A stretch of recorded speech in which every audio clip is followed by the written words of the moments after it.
नमस्कार दोस्तों, हम निकल चुके हैं एक और नए सफ़र पे और इस बार हम जा रहे हैं अल्फा कॉमिक्स पब्लिकेशन। हमें बुलाया गया है वासु गुप्ता जी के द्वारा और संजय गुप्ता जी के द्वारा। अल्फा कॉमिक्स, जिसको हम सभी जानते हैं, राज कॉमिक्स उसकी पेरेंट कंपनी है और कई नए इश्यूज़ के साथ में, नए कैरेक्टर्स, नए आईपीज़ के साथ में अल्फा कॉमिक्स ने अपनी शुरुआत करी है।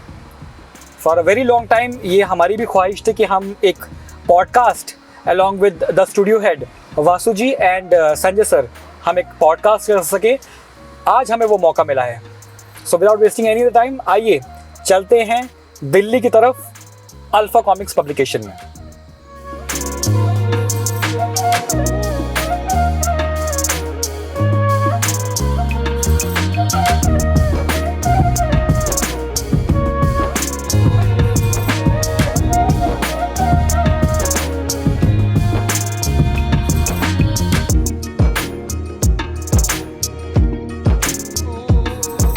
नमस्कार दोस्तों, एक नए एपिसोड, बल्कि कहिए कि एक नए पॉडकास्ट के साथ में एक बार फिर से द ड्राइंग हाउस मौजूद है अल्फा पब्लिकेशन में।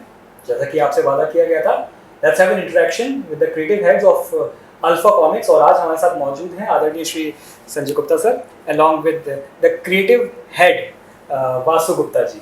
तो सबसे पहले तो बहुत बहुत धन्यवाद हमें समय देने के लिए। धन्यवाद, thank you so very much. धन्यवाद सर। और अब जब इस बातचीत को फाइनली हम शुरू कर रहे हैं, बहुत समय से ये इच्छा थी कि हम अल्फा कॉमिक्स को कवर कर सकें। कुछ ऐसे सवाल थे जो कि हमारे व्यूअर्स भी जानना चाहते हैं, मैं पर्सनली भी जानना चाहता हूँ। अल्फा कॉमिक्स, ये नाम हम काफ़ी समय से सुन रहे थे, and all of a sudden ये एक पब्लिकेशन के रूप में सामने आया विद 2 मेन बुक्स। मैं दिखा देता हूँ दर्शकों को। Operation Ganga, that was the first one, and along with that चहल पहल, this one, so this is the first part। तो ये लास्ट ईयर दिसंबर में जो कॉमिक कॉन हुआ उसमें इनको लॉन्च किया गया। नवंबर में लॉन्च हुआ बैंगलोर कॉमिक कॉन, लेकिन हम मिले थे दिसंबर में। तो अब इस बारे में बात की जाए, क्योंकि दर्शक उत्सुक हैं जानने के लिए। राज कॉमिक्स की एक ब्रांच या something completely separate, something completely different, क्या कहना चाहेंगे सबसे पहले आप इस बारे में? सर, ब्रांच नहीं, इसको सेपरेटली ही स्टार्ट किया गया है राज कॉमिक्स से। और अल्फा कॉमिक्स में असल में हमारा जो विजन था वो ये था कि राज कॉमिक्स से कुछ डिफरेंट जी, जो कि अभी तक हम राज कॉमिक्स में नहीं लेकर आए हैं। जिस तरीके के कॉन्सेप्ट्स, कैरेक्टर्स राज कॉमिक्स में नहीं है, उस तरीके के कैरेक्टर्स को इंट्रोड्यूस करने के लिए अल्फा कॉमिक्स हमने स्टार्ट किया। सब कुछ बिल्कुल डिफरेंट लेके आए हम अल्फा कॉमिक्स में। चाहे वो कैरेक्टर्स हों, स्टोरीज़ हों, सब कुछ एकदम डिफरेंट, आज के ज़माने का, नए लेखकों द्वारा लिखा हुआ, नए आर्टिस्ट भी हैं इसमें, पुराने आर्टिस्ट हैं। साथ ही साथ हमने इसमें काफ़ी नए आर्टिस्ट को भी मौका दिया अपना हुनर दिखाने का जी। तो इसकी पहली जो कॉमिक्स थी, ऑपरेशन एजेंट जे करेक्टर है इसका, ऑपरेशन गंगा जी। तो बहुत ही डिफरेंट कहानी है, सबने बहुत पसंद करी। उसके अलावा एक किड्स कॉमिक्स हम लेके आए थे, चहल पहल, और नवंबर में इसे हम लेके गए थे बेंगलोर कॉमिक कॉन में, जहाँ सबने इसको खोल के देखा और देखते ही इसको चहल पहल को पसंद किया और ख़रीदा। सेम उसके बाद दिसंबर में हमने दिल्ली कॉमिक कॉन में इसकी बहुत सेल हुई, और इसकी एक्सपेक्टेशंस को देखते हुए हमने आगे इसको तेज़ी से लाने का फैसला किया जी। और इसका सेकंड पार्ट भी आ चुका है, इंग्लिश में भी और हिंदी में भी। तो ये इसकी सक्सेस है करेक्टर की। इसके अलावा हम इसमें अलजेब्रा भी निकाल चुके हैं, एक मैजिशियन है, सुपर हीरो है जी। और एक और किड कॉमिक्स है इसमें, वटाकट्टू करके जी। वटाकट्टू को भी दर्शकों ने, रीडर्स ने बहुत पसंद किया है जी। और किड्स इसे भी उसी तरीके से जैसे चहल पहल को पसंद कर रहे थे, वटाकट्टू को भी पसंद कर रहे हैं। इसका सेकंड पार्ट भी जो है वो उसकी स्टोरी पे काम चल रहा है, बहुत जल्दी इसका सेकंड पार्ट भी आएगा। ओके। कोशिश ये की गई है कि ये सब 32 पेजेस में छोटे छोटे एडवेंचर्स जो हैं वो आए। जी। मैं आर्ट वर्क देख रहा हूँ इसका। वटाकट्टू मेरे पास नहीं है, मैं this is the first time मैं इसको देख रहा हूँ, और आर्ट वर्क अपने आप में वाकई में बहुत अपीलिंग है। ऑपरेशन गंगा ऑफ कोर्स मेरे पास है, चहल पहल आई हैव रेड चहल पहल। देखिए ये बात तो है कि जो हमारा टिपिकल सुपर हीरो जॉनरा जो भारत में कंटेम्प्रेरी चलता आया है उससे तो कुछ हटकर ये हमारे सामने है। मैं एज अ क्रिएटिव हेड आपसे पूछना चाहूँगा वासु जी, क्या पहला थॉट था जब आपने आपकी टीम ने इन कैरेक्टर्स को बनाने का सोचा, या राइटर से जो भी बातचीत हुई होगी, जो भी ब्रेनस्टॉर्मिंग हुई, क्योंकि कहीं ना कहीं तो एक आदत होती है उन कैरेक्टर्स को देखने की जो हम बचपन से पढ़ते आ रहे हैं, ताउम्र हमने पढ़ा है, बिल्कुल, लेकिन उससे हटकर कुछ बना पाना अपने आप में मैं मानता हूँ बड़ा चैलेंजिंग भी होता है। बिल्कुल। तो उस बारे में आप प्लीज़ दर्शकों को बताएं। देखिए ऐसा है, चैलेंजिंग नो डाउट है ये असल में कहानी लिखने का जॉब ऑल टुगेदर बहुत चैलेंजिंग है जी, क्योंकि असल में आप कोई भी कहानी लिख रहे हैं, कोई कैरेक्टर बना रहे हैं, कोई भी कॉन्सेप्ट आप रेडी कर रहे हैं नया, जी, तो वो आप अपनी सराउंडिंग्स में देखकर ही उसको कंसीव करते हैं। आपके एक्सपीरियंसेस, आपकी फीलिंग्स, आपने क्या देखा, आज मैं यहाँ गया, मैंने रास्ते में कुछ देखा, आते जाते कुछ देखा, क्या महसूस किया, उसी से आप कैरेक्टर को कंसीव करते हैं कि यार ये मुझे अच्छा लग रहा है, मुझे लगता है ये फीलिंग अगर मैं कैरेक्टर के अंदर डालूंगा तो वो अच्छा कैरेक्टर निकलेगा।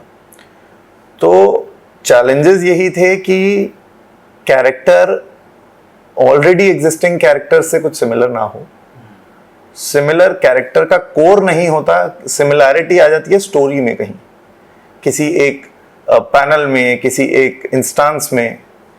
तो वो चीज़ें हमने स्टडी करी, उस पर बेसिकली करेक्टर की पूरी दुनिया बनानी पड़ती है, पूरा उसका एनवायरनमेंट जो है वो अलग बनाना होता है जो आज तक पहले कभी नहीं है, वो चीज़ उसके बारे में सोचनी पड़ती है जी। तो जब आप एकदम नया एनवायरनमेंट क्रिएट कर देते हैं तो वो बिल्कुल अलग चीज़ बन जाती है, और कोई भी रीडर जो है उस चीज़ में डूब जाता है और उसको रियलिटी की तरह उसको पढ़ता है और देखता है। जी। अपने आप में जैसे कि अभी हम कुछ समय पहले बात कर रहे थे, जेनजीज को लेकर मुझे याद आता है एक टॉपिक उठाया था हमने कुछ समय पहले, और जब हम स्टोरी की बात करते हैं, स्टोरी मटेरियल की बात करते हैं, जैसे आपने कहा कि डिफरेंट टाइप ऑफ राइटर्स हैं, अपने आप में चैलेंजिंग तो है ही। खैर क्या डिफरेंस देखते हैं आप कि जो स्टोरीज़ पहले आया करती थी और जो स्टोरीज़ आज आती हैं, जो स्टोरीज़ अल्फ़ा में आप लाने की कोशिश कर रहे हो और आप ले भी आए हैं, what are those creative challenges as a writer जो मिलते हैं? देखिए, कहानी लिखने का मुझे ना ही एक्सपीरियंस है और ना ही मैं एक राइटर की सोच रखता हूँ उतने इंटेंस लेवल पे, क्योंकि असल में तो जो भी कहानियाँ हैं अल्फ़ा कॉमिक्स में जो अभी तक आई हैं उसमें साहिल शर्मा जी ने बहुत अच्छा काम किया है, एडिटिंग जो है पिताजी ने करी है, और मेरा देखिए मानना ये है कि जो भी स्टोरीज हम बना रहे हैं एज कंपेयर टू जो एग्जिस्टिंग कंटेंट है उसको एक तो थोड़ा कंटेम्प्रेरी वे में हम प्रेजेंट कर रहे हैं और थोड़ा फास्ट मूविंग है। आज के टाइम पे लोगों के अंदर उतना पेशेंस नहीं है जितना पहले था रिलैक्स होके पढ़ने का। बिल्कुल। तो लोगों को सस्पेंस भी चाहिए लेकिन उसके बाद क्लाइमैक्स भी एकदम चाहिए। तो हमारी कोशिश ये है कि स्टोरीज लोगों के लिए समझना आसान हो पर एक चैलेंजिंग स्पॉट आए उसमें भी।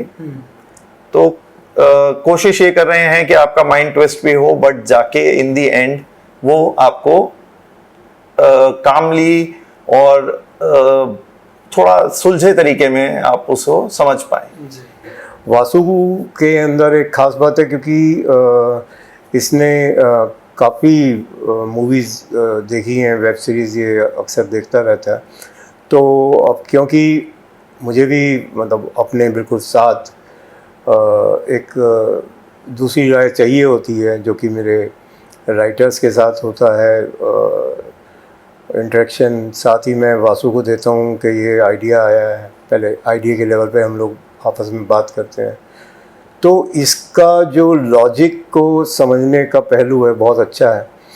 ये चीज़ों को एनालिसिस बहुत अच्छी तरीके से कर लेते हैं। जी तो वो मुझे बहुत हेल्पफुल रहा कहानियों में, और जो भी हमारे राइटर्स हैं अल्फ़ा में जो लिख रहे हैं वो सब भी इस बात की एक इज्जत करते हैं पॉइंट ऑफ व्यू की। जब आपका जो पॉइंट ऑफ व्यू है वो बहुत सटीक होता है, तो हर राइटर जो अच्छा लिखना चाहता है या सफल राइटर बनना चाहता है वो उसकी कद्र करता है।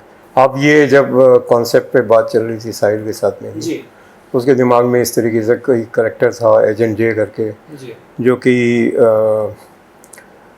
एनवायरनमेंट को लेके सजग होगी।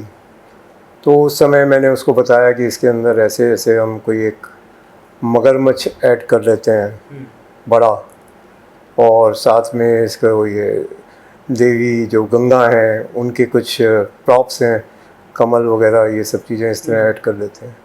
तो वो सब एडिशन होने के बाद ये इसकी खूबसूरती और पूरा जो इसका करेक्टर का पूरा बेस है वो बहुत ही गहराई वाला भी बन गया जी और बहुत ही सुंदर निखर के आया ये। जी देखिए आर्ट स्टाइल जो इसका है वो सिंपल होते हुए कहानी को अच्छे से समझा रहा है। जी और एक जो जैसा आपने कहा कि जो मांगा से कुछ हद तक उसमें रिलेटेबल है तो वो भी एक पॉइंट है उसमें, पॉजिटिव पॉइंट है उसमें। इसको इस तरीके के आर्टवर्क में बनाने का मोटिव यही था कि आपको कहानी सिंपल तरीके से और डिटेल में समझ में आ जाए। जी और बेसिकली क्या है कि कहानी जितनी आज की जो मैं समझता हूँ, आज से 30 साल पहले 40 साल पहले बात अलग थी, पर आज के टाइम में जो रीडर है वो इतना ज़्यादा पढ़ना नहीं चाहता। वो डायलॉग्स जो है क्रिस्प होने चाहिए और टू द पॉइंट होने चाहिए, और मज़ेदार तो खैर होने चाहिए, पर लंबे लंबे डायलॉग जो कि ऑलरेडी चित्र में लिखा हुआ है वो कैप्शन लिखने की ज़रूरत नहीं है। जो चित्र खुद कह रहा है वो डायलॉग्स में या कैप्शंस में नहीं होना चाहिए, तो उसको फॉलो कर रहा है ये सब। जी जैसे जैसे अभी तक जितनी कॉमिक बुक्स आई हैं, आई थिंक फाइव टाइटल्स हैं जो हमारे पास हैं। 4 टाइटल्स हैं, पांचवा 4 टाइटल्स हैं, मतलब 4 IPs आ चुके हैं, कैरेक्टर्स आ चुके हैं। चहल पहल के 3 इश्यूज हाँ 3 इश्यूज आ चुके हैं चहल पहल। बट चहल पहल अपने आप में एक है, then there is agent J, Yes. Then there is algebra, Algebra. And now we have वटाकट्टू। वटाकट्टू वटाकट्टू अपने आप में बहुत ही क्यूट, और कहीं ना कहीं मैंने तो जब देखा तो एक पिक्सार फीलिंग मुझको आई देखते ही इसको, वो उस तरीके का एक आर्टवर्क मुझे देखने को मिला। मेरा जो अब तक का 40 साल का रहा है, ऐसे बहुत सारी कहानियाँ और बहुत सारे करेक्टर्स रहे हैं जो नकार दिए गए, लेकिन हम लोग उसमें अपना लगे रहे विश्वास के साथ कि नहीं, इसके अंदर दम है, हम लेके आएंगे। और अब अल्फ़ा में जो हम ला रहे हैं, जैसे वासु ने कहा कि हम सारी चीज़ों का पहले से ही काफ़ी नाप तोल कर लेते हैं, जी तो लगता है कि जो चीज़ हम लेके आ रहे हैं 50 करेक्टर कैंसिल करने के बाद, डिस्कार्ड करने के बाद कोई एक करेक्टर हम आगे बढ़ाते हैं, आर्टवर्क शुरू करते हैं, तो उम्मीद यही है कि जो लाएंगे वो पसंद आएगा। जी और अभी तक जो भी आया है, जैसे एजेंट जे आई है और चहल पहल आया करेक्टर, वटाकट्टू आया है, जेब्रा आया है, सभी को लोगों ने पसंद किया, सराहा है। जी और आने वाले भी करेक्टर्स जो हैं, आई थिंक 2-3 महीने में 5-6 करेक्टर्स और नए आ जाएंगे। अच्छा, विद इन 2024 हमें और भी टाइटल्स पढ़ने को बिल्कुल मिलेंगे। बिल्कुल। कॉमिक कॉन से भी शुरुआत होती है, और वहाँ पर हम देखते हैं कि हर एज के रीडर्स आ रहे हैं। माँ बाप उनको खुली छूट देते हैं, वो भी जानते हैं कि आज के चैलेंजेस क्या हैं, मोबाइल से बच्चे को दूर करना है, और आप हैरान रहेंगे कि वहाँ पर बच्चे आते हैं, खुद अपनी पसंद की कॉमिक्स को चूज़ करते हैं और लेके जाते हैं खरीद के। स्मॉल किड्स, हाँ स्मॉल किड्स नहीं, जिन्होंने पढ़ना शुरू नहीं किया वो लोग भी चित्रों को देख के वो लोग लेके जा रहे हैं। और ये एक अच्छा मुझे लग रहा है कि आने वाले समय में रीडिंग उतनी नहीं लेकिन इतनी बढ़ेगी कि धीरे धीरे एक अच्छी जगह बना लेगी। उसके अलावा हम इसको बाकी प्लेटफॉर्म से भी ला रहे हैं, लाइव एक्शन चहल पहल की बनानी शुरू कर रहे हैं हम जल्दी ही, और एनीमे भी बन रहा है इसका अल्फा में, और साथ ही एक एनिमेशन हम बना चुके चहल पहल की प्रोमो कॉमिक का, और आगे उस पर भी काम चल रहा है। वासु जी आप देखिए, कॉमिक कॉन जो है वो एक प्लेटफॉर्म है बच्चों को कॉमिक्स इंट्रोड्यूस करने का। आप मुझे खुद बताइए, आप मानते हैं कि किताब पढ़नी चाहिए? बेशक बिल्कुल पढ़नी चाहिए। आज मेरा मानना ये है कि जो भी लोग एक मान के चलिए जो टीनेज से ऊपर उठ गए हैं, जिनके बच्चे हैं, जो अपनी लाइफ में मेहनत कर रहे हैं, काम कर रहे हैं, जिन्होंने अपनी लाइफ में पढ़ा है जी, वो सभी लोग चाहते हैं कि उनके बच्चे पढ़ें, पर बच्चे पढ़ना नहीं चाहते। अब दो ही जरिए हैं उन बच्चों को पढ़ाने के। एक है माता पिता उन बच्चों को इंट्रोड्यूस करें वो को किताब, मोटिवेट करें। जी बिल्कुल। उसके लिए माता पिता के पास होना चाहिए, मार्केट में कुछ होना चाहिए जो कि माता पिता ले जाके दिखाएं बच्चों को Exactly. कि बेटा तुम ये पढ़ सकते हो। क्योंकि पेरेंट्स के साथ भी एक बहुत बड़ा चैलेंज है। पेरेंट्स होने के नाते वो कुछ भी नहीं दे सकते बच्चों को, उन्हें भी खुद देखना पड़ता है कि यार मैं इनको क्या दूं जिससे इनके ऊपर बुरा प्रभाव ना पड़े। बिल्कुल। बच्चे चाहे वैसे कुछ भी पढ़े, बट पेरेंट्स गलत चीज नहीं दे सकते उनकी नजर में जो है। तो हमें कुछ पेरेंट्स को देना है जो कि अपने बच्चों से इंट्रोड्यूस कर सके, फिर हमें साइमल्टेनियसली बच्चों को देना है जो कि उन्हें इंटरेस्ट भी दे। कॉमिक कॉन प्लेटफॉर्म दोनों ही लोगों के लिए है, बच्चे भी आ रहे हैं। हमने कॉमिक कॉन से हमें सबसे ज्यादा फायदा क्या हुआ, हमने ये देखा कि बच्चे खुद पसंद कर रहे हैं कॉमिक को। कुछ पेरेंट्स ऐसे भी थे जो मना कर रहे थे कि नहीं बेटा रहने दो, नहीं लेनी। बच्चे चाह रहे थे खरीदना, खरीदी भी उन्होंने, चाहे जिद करके या कैसे भी खरीदी बच्चों ने। तो उससे एक हमें, क्योंकि देखिए बच्चे आपको सोशल मीडिया पे रिव्यू नहीं देंगे, बच्चों का रिव्यू लेने का एक वही जरिया है। जो मीडियम्स और हैं, लाइव एक्शन जैसे बताया, लाइव एक्शन हो गया, 3D एनिमेशन हो गया, 2D एनिमे हो गया, उन मीडियम्स पे भी काम चल रहा है। तो अल्टीमेटली जो मेरा मानना ये है कि यूथ हो गया या बच्चे हो गए, उन तक कंटेंट पहुंचेगा। हमें उन मीडियम्स को टैप करना है जो वहां तक कंटेंट को पहुंचा सके। तो जिस तरीके से 90s के ज़माने में जब जिस तरीके से पब्लिकेशन हुआ करता था बुक्स का, अब ये तो दिखता है कि वो तो नहीं है, उस तरीके से अवेलेबिलिटी नहीं है, लेकिन उसका अल्टरनेटिव ऑनलाइन है।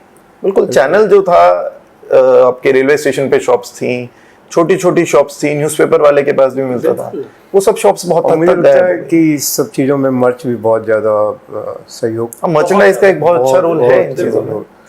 क्योंकि जैसे हम टी शर्ट, बैग्स और ये सिपर्स या डॉल्स बना के ले, जी तो एक दिमाग में चीज़ बैठ जाती है कि हाँ ये कोई पॉपुलर चीज़ है, जी और इससे रिलेटेड और भी प्रोडक्ट्स हैं जो हम बच्चे को दिला सकते हैं। जी। तो हमें अच्छा इसका काफ़ी अच्छा रिस्पांस मिला कॉमिक कॉन्स में जो देखे गए।